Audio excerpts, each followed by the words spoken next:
Wag na wag kang basta-basta susuko kahit ano man ang sitwasyon mo ngayon. Ang sitwasyon o problema sa buhay, normal yan. Tandaan mo palagi na hindi yan permanente. Kaya kahit anong sitwasyon meron ka ngayon, lagi mong tatandaan, lilipas at lilipas din yan. Matatapos at matatapos din yan.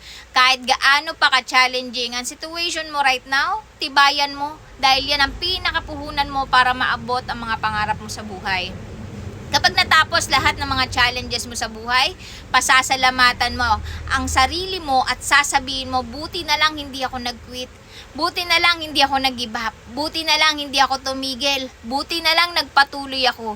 Wala kang ibang pasasalamatan at the end of the day kundi ang sarili mo dahil naging matibay ka. Kaya kung ano man ang sitwasyon na meron ka ngayon, wag na wag kang basta-basta susuko. Wag na wag kang basta-basta bibitaw. Tandaan mo palagi, lilipas at lilipas din yan. Hindi yan permanente.